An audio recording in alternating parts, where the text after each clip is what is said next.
द्विज परंपरा। अब ध्यान के चरण, यह दूसरा बड़ा महत्वपूर्ण पहलू, फेसेस। फेसेस, पहला फेस यही इंपॉर्टेंट है सर, मन को समझना या देखना।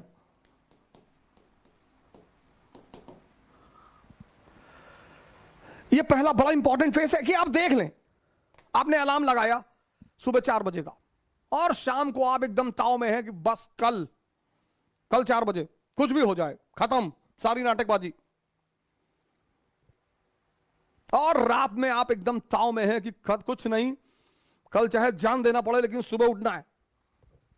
अलार्म लगाया आपने, सुबह 4 बजे अलार्म बजा। अब आपके इस मन ने ये नहीं कहा कि नहीं उठना है ना, ये तो ये कहेगा ही नहीं।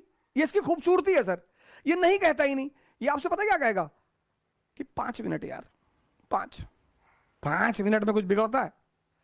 आपको भी लगता है कि हाँ यार 5 मिनट में क्या, 4 बज रहा, 4-5 पे उठ जाएंगे सर। आप इसकी चालाकियां समझो सर।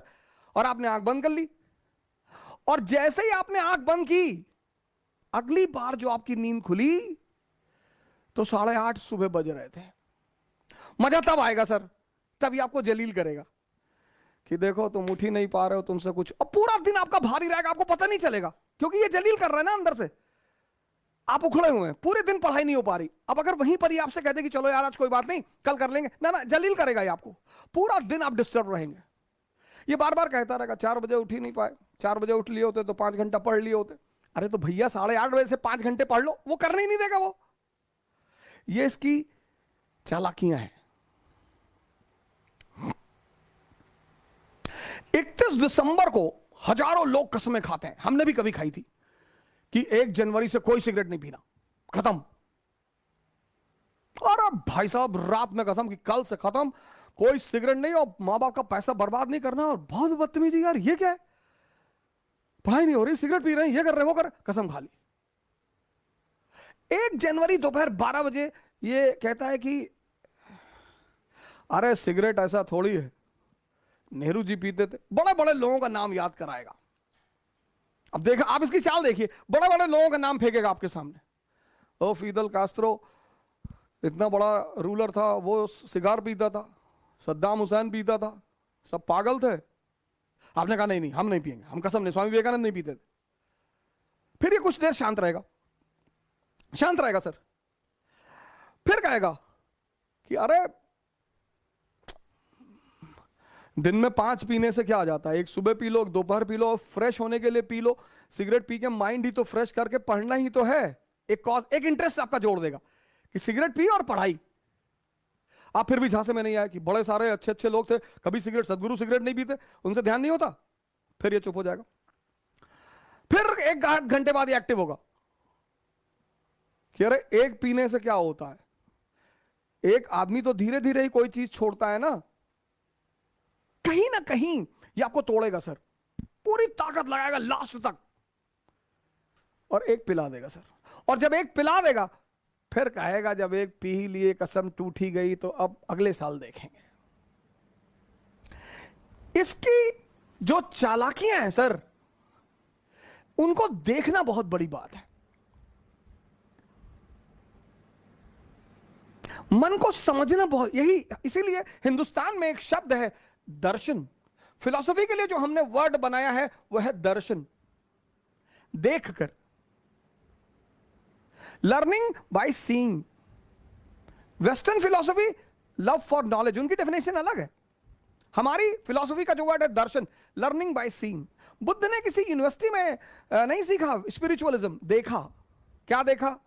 एक ओल्ड मैन को देखा, एक डेड बॉडी को देखा, एक बीमार आदमी को देखा, और एक सन्यासी को देखा।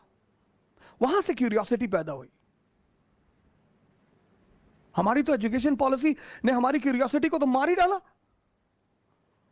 दर्शन। अगर आप मन की इन छोटी छोटी चालाकियों को पकड़ने लगे सर, छोटी छोटी,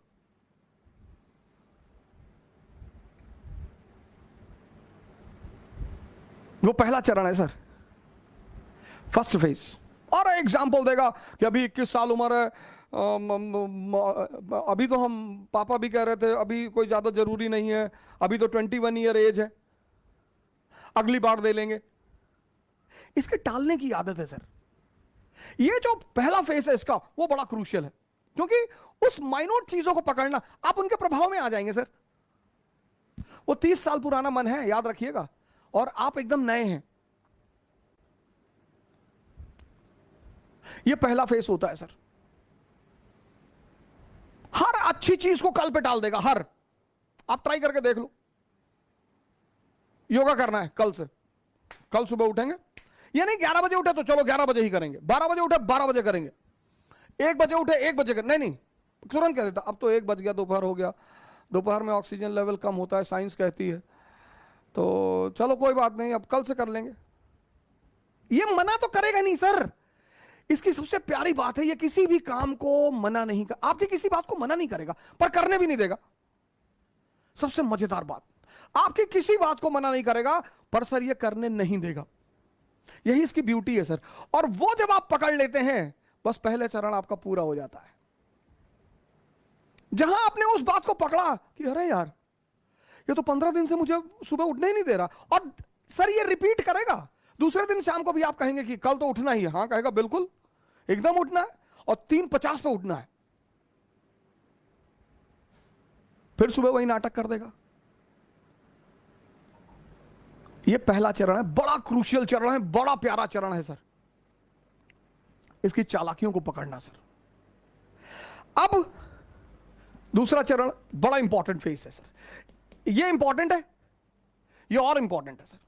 ये फेस तो बहुत लोगों को तो समझ में नहीं आता, खुद ही से जान ही नहीं पाते लड़ाई किससे हो रही है। उस फ्रस्ट्रेशन को वो दूसरे के ऊपर उतारते हैं। सर इस दुनिया में हर आदमी अचीवमेंट चाहता है सर, आइडेंटिटी चाहता है हर आदमी, लेकिन जब वो अपनी ऊर्जा को लगा नहीं पाता तो फ्रस्ट्रेशन आती है, डिप्रेशन आता है। माँ बाप से झगड़ा कर लेगा, भाई बहन से झगड़ा कर लेगा, दोस्तों से झगड़ा कर लेगा, टीचरों, मतलब लग जाएगा कि यार।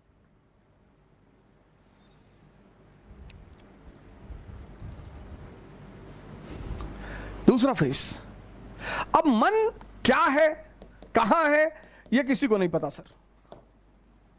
जब आप आंख बंद करते हैं ना, थॉट आती है, कहां से यह किसी को नहीं पता सर।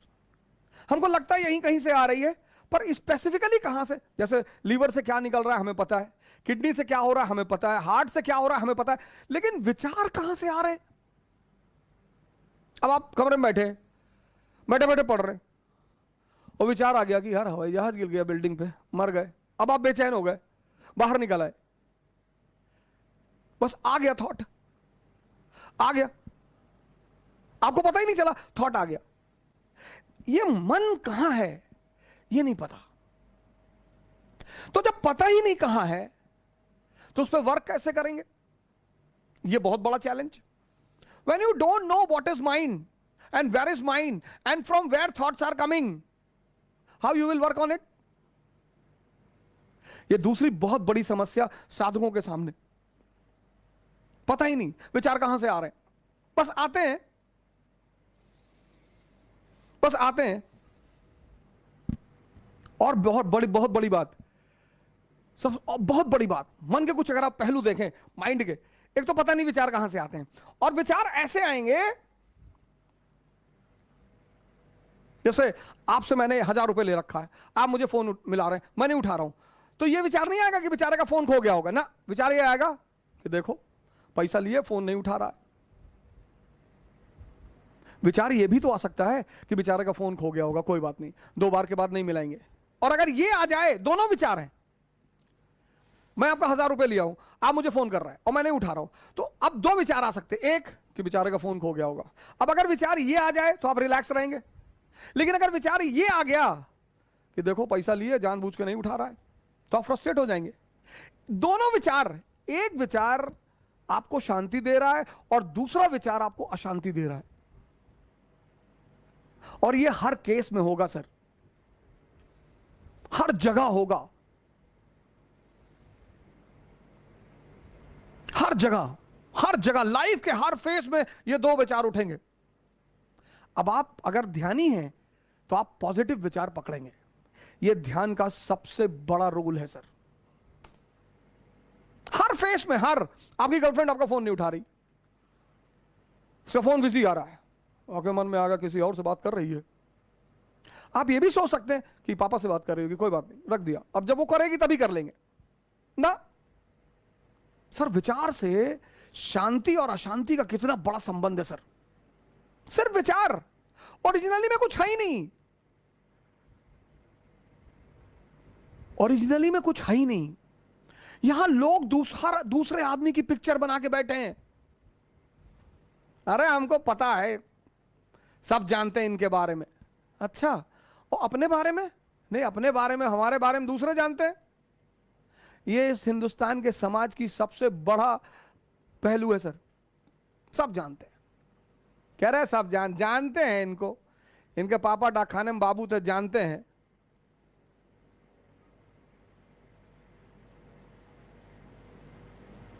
इस देश का हर आदमी दूसरे के बारे में सब कुछ जानता है।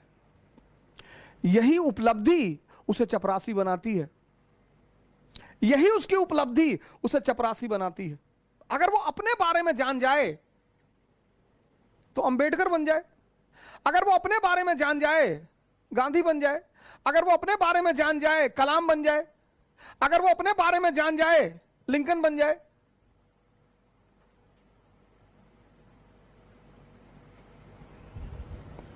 अब आपको पता नहीं विचार कहां से आ रहे हैं, तो वर्क किस पे करोगे? यहां पर दूसरा स्टेज है जहां पर आदमी फंसता है। यह तो पहला फेज चालाकियों वाला है, उसमें डायरी बनानी पड़ेगी आपको। दूसरा फेज थोड़ा चैलेंजिंग फेज, माइंड पता नहीं। तो अब हम वर्क उस पे कर सकते हैं जो हमें पता है। पता क्या है? ब्रीदिंग।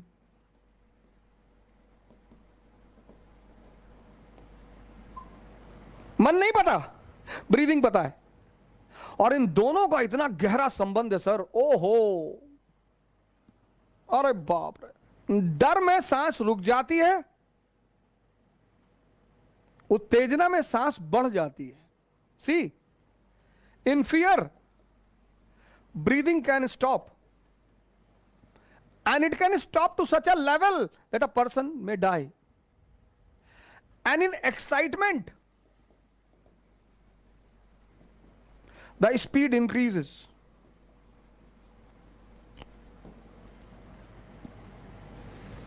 क्या संबंध है सर, कभी सोचा आपने? हर धर्म सांस की बात करता है, इस्लाम, हिंदुइज्म, क्रिश्चियनिटी, बुद्धिज्म, सब सांसों में खुदा बसा है।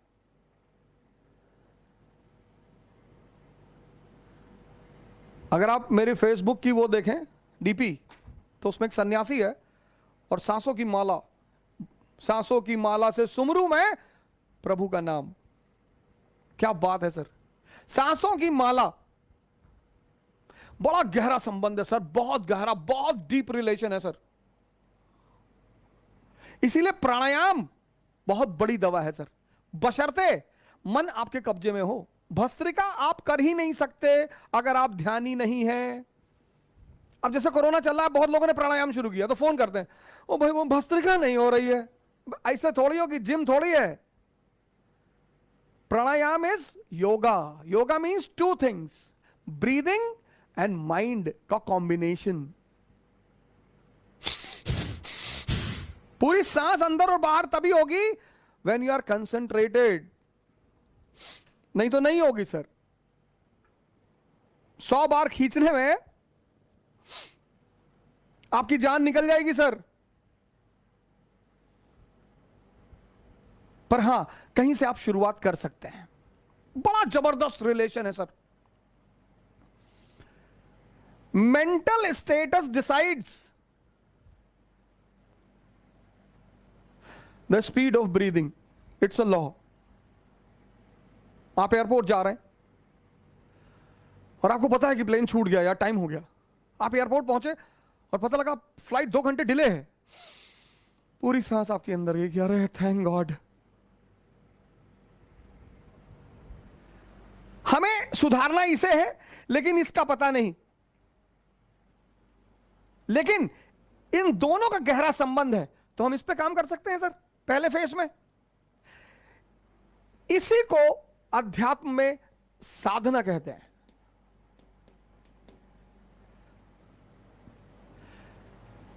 Process of taming the breath is called as sadhana. यहीं से शुरुआत होती है सर। अगर हमें पता है कि मन की बेचैनी, मन का उतावलापन सांसों से कंट्रोल किया जा सकता है, तो हम किस पे काम करेंगे? सांसों पे करेंगे। But in the initial phase, और भाई साहब, एक डेड में और जिंदा में सबसे बड़ा फर्क क्या है? बॉडी वही है, सांस गायब है। ये सेकंड फेज है सर।